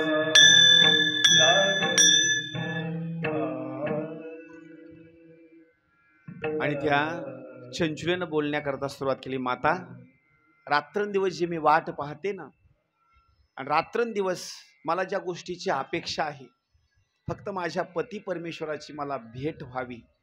आणि नेमकं त्यांचा मृत्यू झाल्याच्या नंतर ते कुठं गेले काही माहिती नाही बरं का. आता आपल्या घरातले काही माणसं मरण पावतात, जाताना कोणीतरी सांगून गेलं आपल्याला, मी संभाजीनगरला चाललो, मी मुंबईला चाललो, मी खारघरला चाललो, इकडं चाललो तिकडं चाललो, असं मेलेल्या माणसाने कधी सांगितलं? काही माहिती नाही आपल्याला, काहीच माहिती नाही. नेमके कुठं गेले हे काही असणार आपल्याला माहिती नाही बरं का. आता पहा, त्या चंचुलेनं बोलण्याकरता सुरुवात केली. आई, माझे मालक नेमके कुठे गेले हे मला काही माहित नाही. मरण झाल्याच्या नंतर जो त्यांचा भाग आहे मला श्रवण करायचा आहे. आणि दुसरी गोष्ट म्हणजे मला माहिती आहे ते पापी होते, त्यांची काय गती झाली हे पण मला माहिती नाही. त्यांची सगळी मला गती जाणून घ्यायची आहे. नवे नवे जर ते वाईट गतीला गेले असतील तर त्यांचा उद्धार व्हावा ही माझी अपेक्षा आहे. त्यावेळेला त्या पार्वती मातेनं तिचं कौतुक केलं. लक्षात घ्या बरं का, कौतुक केलं की आज कैलास पर्वतावर ही बिचारी आली आणि कैलास पर्वतावर येऊन सुद्धा एवढ्या आनंदाच्या भरात सुद्धा आपल्या पती परमेश्वराची आठवण करते. म्हणजे कितीही भाग्यवान आहे आणि हिचं किती प्रेम आहे. सांगितलं, चंचूला काळजी करू नको. तुला जर तुझ्या पती परमेश्वराचं दर्शन घ्यायचं असेल, मरण पावल्याच्या नंतर त्याची जर तुला हकीकत ऐकायची असेल, तर मी तुला असणारी हकीकत सांगते. सध्याच्या कालावधीमध्ये ते विंध्याचल नावाच्या पर्वतावर असणारे राहतात. कुठं राहतात? विंध्याचल बरं का, विंध्याचल नावाच्या पर्वतावर ते राहतात. तिला आनंद वाटला, माझ्या पतीचा पत्ता लागला, विंध्याचल नावाच्या पर्वतावर राहतात. पण चंचूला त्या पर्वतावर राहण्याच्या अगोदर त्यांचे एवढे हाल झाले, एवढे हाल झाले. जन्माला यायचं मरायचं, जन्माला यायचं मरायचं, जन्माला यायचं मरायचं, 28 प्रकारचे नरक त्यांनी भोगितले. भरपूर दुःख त्यांना मिळालं बरं का, कारण वाईट आचरण असणाऱ्यामुळं. आणि आता तिथं विंध्याचल पर्वतावर भूताच्या योनीमध्ये, पिशाच्याच्या योनीमध्ये एका झाडाला कवटाळायचं, त्याला सोडायचं, पुन्हा दुसऱ्या झाडाला जाऊन कवटाळायचं, तिथं रडायचं. त्यांना पाणीही पिण्याकरता मिळत नाही, ना अन्नही खाण्याकरता मिळत नाही. अक्राळ विक्राळ राक्षसासारखं रूप, सारखं त्यांच्या जीवनामध्ये दुःख आहे. काय तुला वर्णन करावं चंचूला. त्यांनी पाप केल्यामुळे त्याचं असणारं ते फळ तिथं भोगत आहेत. आता मला सांगा, कोणती स्त्री आपल्या पती परमेश्वराचे हे हाल पाहून आनंदामध्ये जीवन जगेल? अजिबात नाही. कैलास पर्वतावरतीने ही गोष्ट श्रवण केल्याच्या नंतर हात जोडून सांगितलं, माता आता तुम्ही मला इथं कितीही सुखाची जरी प्राप्ती करून दिली तर मला आनंद वाटणार नाही. माझी एकच इच्छा आहे, फक्त माझ्या पती परमेश्वराचा उद्धार व्हावा एवढीच अपेक्षा आहे. माता माझ्या पती परमेश्वराचा उद्धार होईल याच्याकरता काय केलं पाहिजे? त्या पार्वतीनं सांगितलं, जर पती परमेश्वराचा उद्धार करायचा असेल तर शिव महापुराणाची कथा त्यांना ऐकवावी लागेल. कुणाला? भूताला. बरं का, विचार करा, भूताला, पिशाच्याला विचार करा. भूताचा, पिशाच्याचा याचा जर उद्धार होत असेल तर आपण तर माणसं आहेत. विचार करा, आपण तर माणसं आहेत. पार्वती मातेला हात जोडून चंचुला म्हणते, माझ्या पती परमेश्वराचा उद्धार करण्याकरता तुम्हीच एक समर्थ आहेत, काही करा, पण त्यांनी शिव महापुराणाची कथा श्रवण केली पाहिजे. जशी माझी गती झाली तशी त्यांची सुद्धा असणारी गती झाली पाहिजे. त्यावेळेला तुंबरू नावाचा असणारा गंधर्व, नाव लक्षात ठेवा. कोणता गंधर्व? तुंबरू नावाचा असणारा गंधर्व. आणि हा तुंबरू नावाचा असणारा जो गंधर्व आहे का नाही, या तुंबरू नावाच्या गंधर्वाचा खरा जर मित्र कोण असेल तर खरा मित्र सांगितलेला आहे नारदजी. नारदाचा खरा जर मित्र सांगायचा म्हटलं तर तुंबरू नावाचा असणारा गंधर्व. या दोघांची खास मैत्री बरं का. कुठं जरी भ्रमण करायचं म्हटलं ना तर नारदजीच्या मुखामध्ये सारखं असणारं भजन जर कोणतं असेल तर सारखं नारायणाचं असणारं भजन, सारखं मुखानं नारायण नारायण नारायण सारखं असणारं भजन मुखानं. नारायण नारायण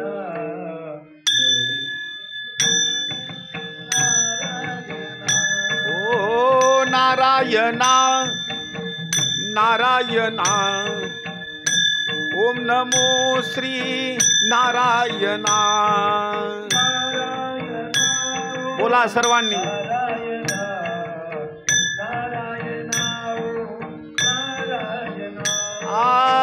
नारायणा ओम नारायणा ओम नमो श्री नारायणा.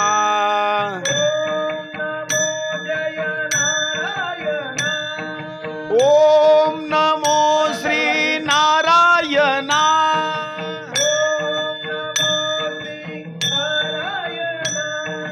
ओम श्री नमो नारायणा.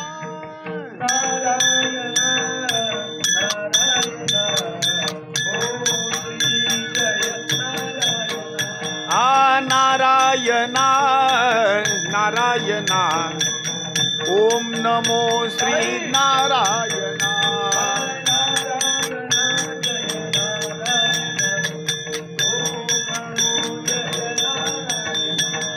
नारायणा नारायणा ओम नमो श्री नारायणा.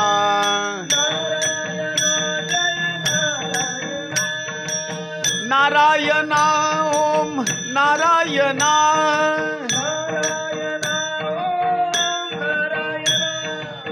नारायणा ओम नारायणा.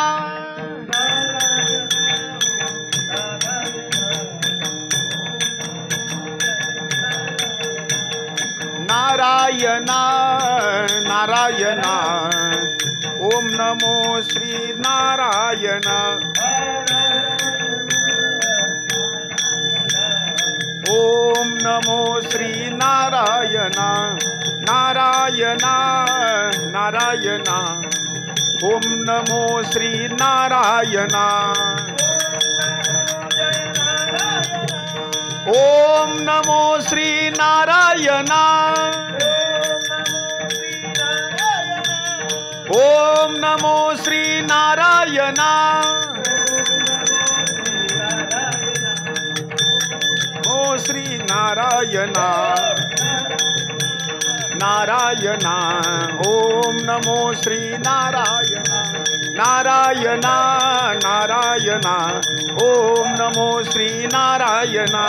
नारायणा नारायणा ओम नमो श्री नारायण नारायण नारायण ओम नमो श्री नारायण नारायण नारायण ओम नमो श्री नारायण नारायण नारायण ओम नमो श्री उमापती महादेव की पवन पुत्र हनुमान की जय। आणि हे जे तुंबरू नावाचे गंधर्व आहेत ना, हे नारदजीचे असणारे मित्र, तुंबरू नावाच्या गंधर्वाला माता पार्वतीनं बोलून घेतलं आणि सांगितलं, तुंबरू बाबा तुला विंध्याचल नावाच्या पर्वतावर जावं लागेल, तिथं शिव महापुराणाची तुला कथा करावी लागेल। एवढंच नाही, ही जी चंचुला आहे का नाही, या चंचुलेच्या पतीचा असणारा बिंदुकचा तुला उद्धार करावा लागेल। अहो जिथं माता पार्वतीचं सांगणं आहे तिथं आनंदाच्या स्वरूपामध्ये तुंबरूनं सांगितलं, माता या कथाच्या स्वरूपामध्ये, कथाकाराच्या स्वरूपामध्ये तुम्ही माझी निवड केली म्हणजे मला भरपूर असणारा आनंद आहे। तुम्ही आता सांगा, मी आत्ता जातो आणि त्या विंध्याचल नावाच्या पर्वतावर सुंदर स्वरूपामध्ये शिव महापुराणाची मी कथा करतो। माता पार्वतीनं असणारा आशीर्वाद दिला आणि आशीर्वाद दिल्याच्या नंतर तो तुंबरू नावाचा गंधर्व असणारा विंध्याचल नावाच्या पर्वतावर गेला। तिथं गेल्याच्या नंतर तिथं भूत आणि पिशाच्याची असणारी ती आकृती, अकराळ विक्राळ त्याचं शरीर, आणि तो पिशाच योनीमध्ये गेलेला असणारा बिंदोक कुणालाही पकडता येईना। त्यावेळेला हातामध्ये पाश घेऊन तो तुंबरू नावाचा असणारा गंधर्व गेलेला, त्याचे हात पाय वगैरे पोट सगळं शरीर असणार असं बांधलं आणि बांधल्याच्या नंतर त्याला जाग्यावरच ठेवलं। असं हात वगैरे बांधले, पाय, का तर तो हवेच्या स्वरूपामध्ये अकराळ विक्राळ स्वरूप होतं, तो जाग्यावर थांबत नव्हता। आणि तिथं बसले आणि त्याला असं बसवल्याच्या नंतर तिथं संपूर्ण मंडपाची अशी योजना सुरुवात केली घालण्याकरता। त्याचे हातपाय बांधले आणि त्याला बसवलं तिथं। तुंबरू नावाच्या गंधर्वानं संपूर्ण लोकांना तिथं सांगण्याकरता सुरुवात केली, तर शिव महापुराणाची असणारी कथा होणार आहे। अहो त्या पर्वतावर राहणारे ऋषीमुनी लोक, आकाशामधले असणारे 33 कोटी देवता मंडळी, तिथल्या परिसरामध्ये असणारे लोक, लहान थोर मंडळी, सगळ्या आपल्या घरादाराचा त्याग केला आणि विंध्याचल पर्वतावर तुंबरू नावाचा गंधर्व शिव महापुराणाची कथा सांगणार आहे आणि तिथं पिशाच्याचा उद्धार होणार आहे। मग आपण तर मनुष्य आहेत, ऋषी आहेत, आपला का उद्धार होणार नाही? चला कथा श्रवण करण्याकरता। तिथं कथा सांगण्याकरता असणारी सुरुवात झाली आणि कथेचा असणारा प्रथम असणारा दिवस, आणि त्या प्रथम दिवसामध्ये वर्णन असं केलेलं आहे, सुंदर स्वरूपामध्ये असणारं नियोजन केलं आणि नियोजन केल्याच्या नंतर मग मात्र सुंदर स्वरूपामध्ये कथेचं असणारं आयोजन वगैरे त्या ठिकाणी झालेलं। पहिल्या दिवसाची कथा सांगता झाली, दुसऱ्या दिवसाची कथा सांगता झाली, तिसरा दिवस, चौथा दिवस, असे सप्तम दिवसापर्यंतची कथा सुंदर स्वरूपामध्ये श्रवण केली। आता तो जो असणारा बिंदुक आहे ना, तर त्या बिंदुकाचं शरीर सांगितलेलं आहे पहिलं पिशाची योनीचं, पण आता जे त्याला शरीर मिळालं साक्षात स्वरूपामध्ये भगवान शंकरासारखं असणारं शरीर मिळालं। कारण जो कोणी माणूस भगवान शंकराची कथा श्रवण करतो त्याचं शरीर मात्र माणसासारखं पुन्हा राहत नाही, तो देव स्वरूप असणारा होऊन जातो। म्हणून उद्याच्याला लक्षात ठेवावर काय येत असताना आपण हा तर गंध दररोजचं लावतो, काही गोष्टी लक्षात घ्या बरं का। नाटक जरी तुम्ही भगवान शंकरासारखं वागण्याकरता जरी सुरुवात केली तरी आपल्याला भगवान शंकरासारखं असणारं रूप मिळतं। गंध लावत असताना कपाळाला उद्यापासून कसा गंध लावायचा माहिती का? असे 3 बोट असे ओढायचे बरोबर असणारे, कशाचे? काळ्या कोळशाचे का? अहो विभूतीचे हो, बरोबर असा 3 रेषेमध्ये असणारा तो गंध असणारा लावायचा। गंधाचे असणारे, विभूतीचे असणारे असे पट्टे ओढायचे। हा भगवान शंकराचा असणारा खास आवडीचा असणारा लेणं बरं का। आणि भगवान विठ्ठलाचं जर लेणं कोणतं असेल तर तुळशी माळ गळा, गोपी चंदन टिळा, हृदयी कळवळा वैष्णवांचा। भगवान शंकराला तुळस आवडते, बरोबर का? भगवान शंकराला बेल आवडतो. भगवान विष्णूंना तुळस आवडते. अति प्रिय आवडे तुळशी बुक्का, तैसीच प्रीती करी भोळ्या भाविका, नामा म्हणे पद पंकज पादुका, सिरी मस्तकी वंदतसे. आणि भगवान शंकरांना बेलाचं असणारं पान असणारं त्या ठिकाणी आवडतं. म्हणून साक्षात स्वरूपामध्ये त्या चंचुलेचा असणारा जो पती आहे ना, शिव महापुराणाची असणारी कथा सुंदर स्वरूपामध्ये असणारी श्रवण केली. आणि श्रवण केल्याच्या नंतर जे पिशाच योनीचं शरीर होतं ते असणारं तात्काळ नष्ट झालं. त्यांच्याकरता कैलासपती भगवान शंकरांनी विमान पाठवलं. विमानामध्ये विराजमान झाले आणि कैलास पर्वताला निघून गेले. आता आनंदामध्ये पती आणि पत्नी आनंदामध्ये असणारे वास्तव्य करू लागले. आता इथं वर्णन केलेलं आहे. दोघ जण आता आनंदात कुठं राहतात? कैलास पर्वतावर. आनंदाचा असणारा क्षण. आज तृतीय असणारा दिवस आणि या 3 दिवसापर्यंत जे मी तुम्हाला कथा जी या ठिकाणी जे सांगत आहे का नाही, फक्त या ग्रंथाचं महात्म्य तुम्हाला सांगत आहे. महात्म्य हा ग्रंथ किती श्रेष्ठ आहे. काही आपण डॉक्टर लोक सुद्धा सांगतात हे फळ खा, ह्या पालेभाज्या खा, तुम्हाला आजार कुठला होणार नाही किंवा कुठली दुखापत होणार नाही किंवा काही नाही. का? त्या भाजीपाल्याचं फळाचं असणारं महत्त्व सांगितलेलं असतं. इथं तसं ग्रंथाचं महत्त्व आणि महात्म्य सांगितलेलं आहे की पापीतल्या पापी माणसाचा सुद्धा असणारा उद्धार होऊन जातो. एवढं तर पाप आपलं नाही ना, म्हणून ही शिव महापुराणाची असणारी कथा श्रवण करावी. आता लक्षात ठेवा, या ग्रंथाचं आणखी काही महात्म्य सांगितलेलं आहे. जर कोणी असं ठरवलं हा ग्रंथ आम्हाला लावायचा आहे किंवा हा ग्रंथ आम्ही आमचा उद्धार होण्याकरता आम्हाला श्रवण करायचा आहे, तर कुठं लावला पाहिजे याची काही भूमिका सांगितलेली आहे. तुमच्या जर लक्षात आलं की आपल्याला आपला उद्धार करून घ्यायचा आहे, आपलं घर पवित्र करायचं आहे, तर हा ग्रंथ आपण आपल्या घरामध्ये सुद्धा असणारा लावू शकतो. त्या घरामध्ये काय करायचं? साफसफाईपणा असणारा संपूर्ण करायचा, घर व्यवस्थित धुवून घ्यायचं, गाईचं गोमूत्र असणारं शिंपडायचं, घराला पवित्र बनवायचं आणि मग शिव महापुराणाची कथा 7 दिवसापर्यंत असणारी लावायची. या ग्रंथाची जी कथा आहे आपण जास्त करून जर लावायची म्हटलं तर श्रावण महिना भगवान शंकराला विशेष रूपामध्ये प्रिय असतो. श्रावण महिन्यामध्ये सुद्धा आपण लावू शकतो.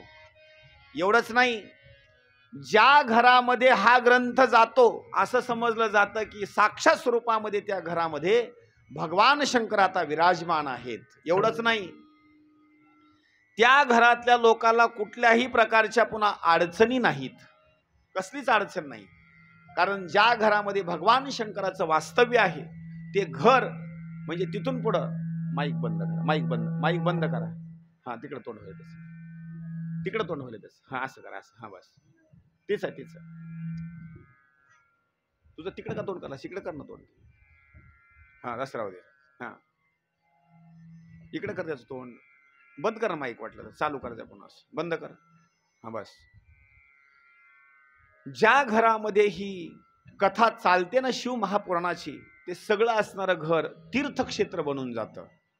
तिकडं तोंड करून त्याचं बटन बंद कर ना. हा, बंद कर बटन बंद कर, बटन बंद कर ना त्याचं. केलंय का वाद? मग तिकडं तोंड कर त्याचं, त्या साऊंडकडे तोंड झालं. हा, असू दे, तिकडं तोंड कर त्याचं. ज्या घरामध्ये ही कथा चालते ते आता पुन्हा घर म्हणजे घर राहत नाही, तर तीर्थक्षेत्र बनतं. मग आता ही कथा सांगणाऱ्या माणसाकरता सुद्धा काही नियम सांगितले आहेत आणि ऐकणाऱ्या माणसाकरता सुद्धा काही नियम सांगितले. लक्ष देऊन ऐका बरं का. शक्यतो ही कथा श्रवण करत असताना 7 दिवसापर्यंत काही सुद्धा माणसानं खाऊ नये.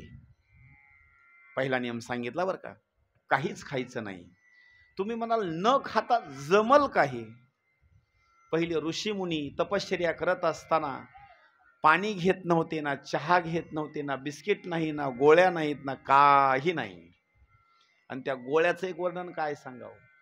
ज्यांना लहानपणी गोळ्या मिळाल्या नाहीत, आई वडिलांनी गोळ्या दिल्या नाहीत, त्यांना आज डॉक्टर लोक गोळ्या देतात, एवढ्या गोळ्या घ्या.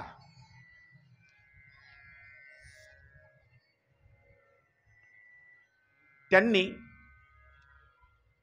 शिव महापुराणाची कथा श्रवण करत असताना शक्यतो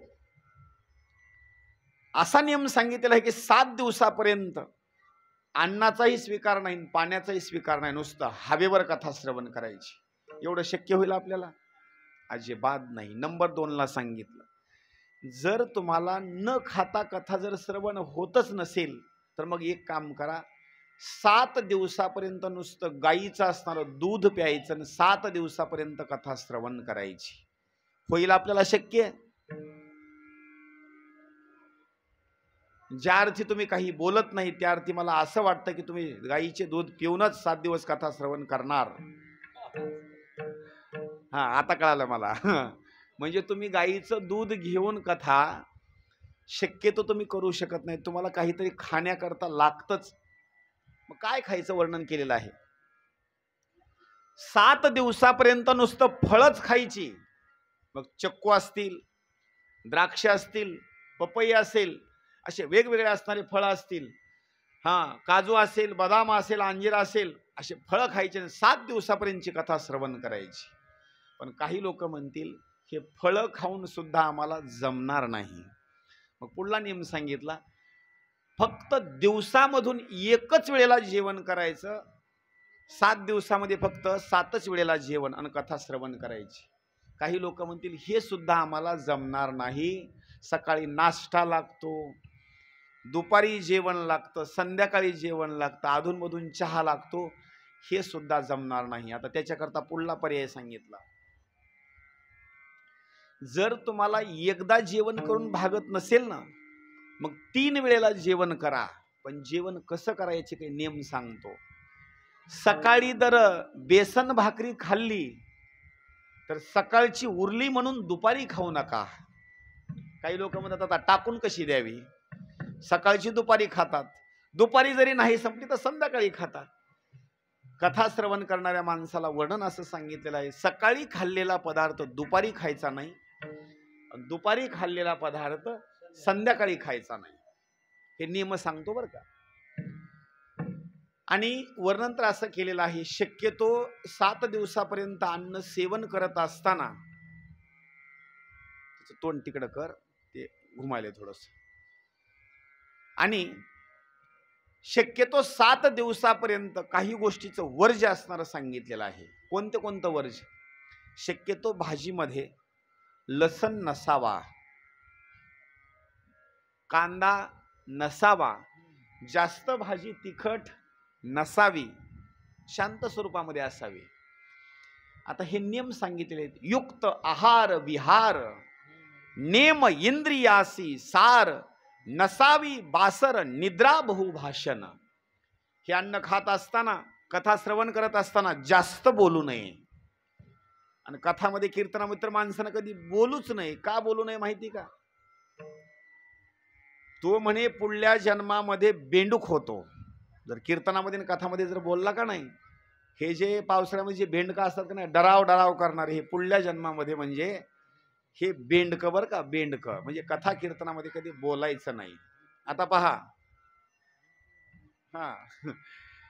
आता लक्षात ठेवा, सकाळी खाल्लेलं अन्न दुपारी नाही, दुपारी खाल्लेलं संध्याकाळी नाही, लसण नाही, कांदा नाही, तिखट नाही, शांत स्वरूपामध्ये पदार्थ खायचे. एवढंच नाही, आणखी काही नियम सांगितलेले आहेत, पण तेवढे नियम आपल्या तंतोतंत होत नाहीत.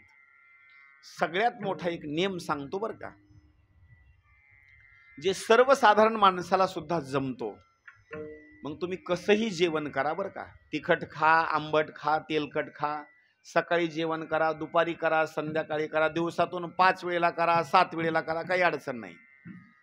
फक्त एक मात्र लक्षात ठेवा, तुका म्हणे आम्ही तुझी वेडी वाकुडी आणि नामे भवपाश हाती आपुल्या तोंडी. मग जसं जमल तसं तुम्ही जेवण करा. एवढंच नाही, पण सगळ्यात मोठा एक नियम सांगितलेला आहे. जीवन जगत असताना किंवा अन्न पदार्थ खात असताना तुम्ही खा, तिखट खा, आंबट खा, तेलकट खा, पण सगळ्यात मोठा एक नियम सांगतो तुम्हाला, कथा श्रवण करत असताना किंवा 7 दिवसापर्यंत आपल्या मुखानं बोलत असताना सारखं शिव किंवा नमः शिवाय किंवा ओम हा सगळ्यात मोठा असणारा भाग सांगितलेला आहे. शिवाय ओम नमो शिवाय हर हर शिवाय नमः शिवाय ओम नमः शिवाय हर हर भोले नमः शिवाय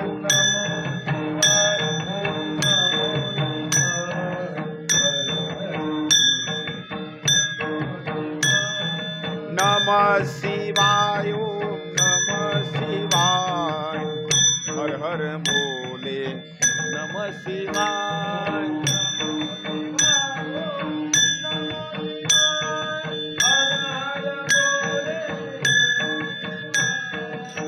नमः शिवाय ओम नमः शिवाय हर हर भोले नमः शिवाय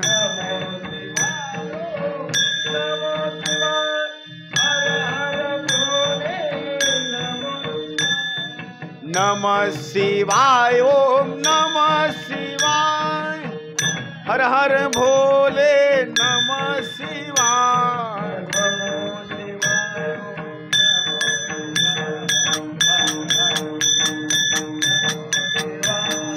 नमः शिवाय ओम नमः शिवाय हर हर भोले नमः शिवाय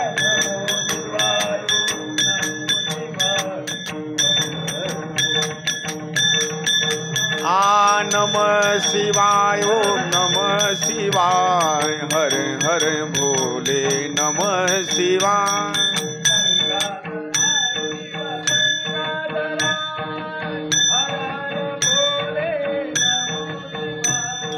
गंगाधरा शिव गंगाधरा हर हर भोले नमः शिवाय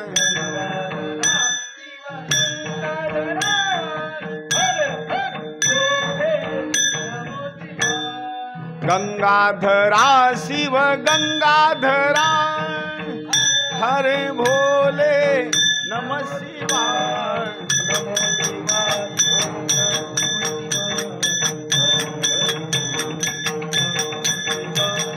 नमः शिवाय ओम नमः शिवाय हरे हरे भोले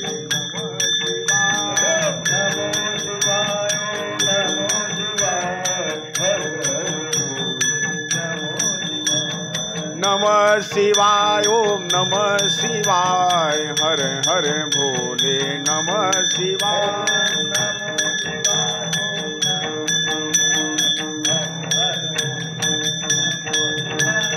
नमः शिवाय ओम नमः शिवाय हर हर भोले नमः शिवाय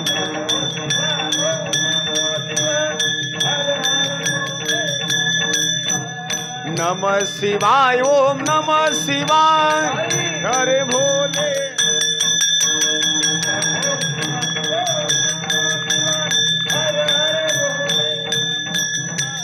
नमः शिवाय ओम नमः शिवाय हर हर भोले नमः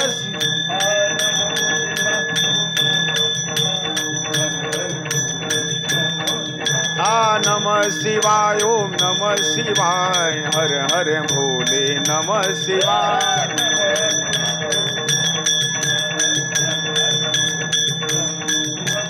नमः शिवाय ओम नमः शिवाय हर हर भोले नमः शिवाय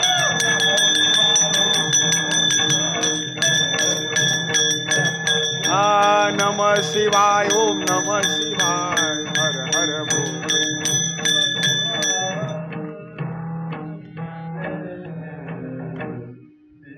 उमापति महादेव की जय पवन पुत्र हनुमान की जय बोलो रे भाई सब संतन की जय। आता ही जी कथा आहे का नाही तर या कथेचे आणखी काही नियम सांगतो। सगळ्यात महत्त्वाचा जर भाग सांगितलेला आहे आपल्या मुखानं 7 दिवसापर्यंत शिव शिव शिव एक म्हणायचं आणि नंबर 2 ला नमः शिवाय किंवा ओम नमः शिवायचा असणारा जप करायचा। आता आणखी एक भाग सांगतो। ही कथा श्रवण करत असताना आपल्या हातानं सुद्धा दररोज भगवान शंकराची पूजा व्हावी म्हणून सुंदर असणारं आरतीचं ताट आपल्या घरून दररोजचं घेऊन या बरं का। तुमच्या इथं आरती आहे, अगरबत्ती आहे, सगळी साधन सामुग्री आहे, पण तुम्ही काय करता माहिती का, आळस करता बरं का।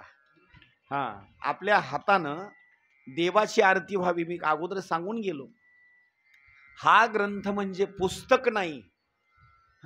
हा ग्रंथ म्हणजे पुस्तक नाही किंवा ग्रंथ नाही. भगवान शंकराची पिंड म्हणजे हा ग्रंथ. नंबर 2, भगवान शंकराची मूर्ती म्हणजे असणारा हा ग्रंथ. उद्याच्याला येते वेळेस माझी विनंती आहे, सुंदर आरतीचं ताट आणायचं, त्याच्यामध्ये विभूती असावी, लावण्याकरता बरं का, विभूती असावी, आरतीचं असणारं ताट असावं, आणि हा ग्रंथाची असणारी पूजा करत असताना मग वेगवेगळ्या स्वरूपामध्ये असणार, जो काही भस्माची भूमिका असेल तो भस्म असणारा, लावण्याची भूमिका एक, आरती ओवाळणे, अगरबत्ती, धूप, कापूर वगैरे ओवाळणे. एवढंच नाही, या ग्रंथाच्या बाबतीमध्ये काही दान धर्माची सुद्धा भूमिका सांगितलेली आहे. आता पहिलं तर सांगितलेलं आहे तुम्ही सोनच दान करावं, व दररोजचं मग उद्याच्याला येत असताना व तोळा तोळा घेऊन या बरं का. आता जास्त काय आणू नका, हा, एक तोळा तोळा घेऊन या आणि काहीतरी दान धर्म करा. नंबर 2ला चांदी दान करा, काहीतरी दान धर्म. पण सगळ्यात सोपी गोष्ट सांगतो तुम्हाला, काही नाही, आरतीचा आपण ताट आणतो का नाही, ग्रंथाला दान धर्म करत असताना जुन्या काळामध्ये माता भगिनी जर काय दान करत असतील, एखादा भिक्षुक जर आला ना, तर भिक्षुकाला आपण काय दान धर्म करायचं, ग्रामीण परिसरामध्ये त्याला देत असताना धान्य दान करायचं. म्हणजे जुनी परंपरा आहे बरं का. दान धर्म करत असताना जुन्या परंपरेमध्ये आपण धान्य दान करतो. मग किती किती आणा, 100 किलो घेऊन या, तुम्हाला जेवढं उचलल तेवढं. पण हा शहरी भाग आहे, इथं तेवढं धान्य तुम्हाला मिळणार नाही. ग्रामीण परिसरामध्ये घरोघर पोत्याची पोते असे थापे असते बरं का. इथं तुमचं जे जीवन आहे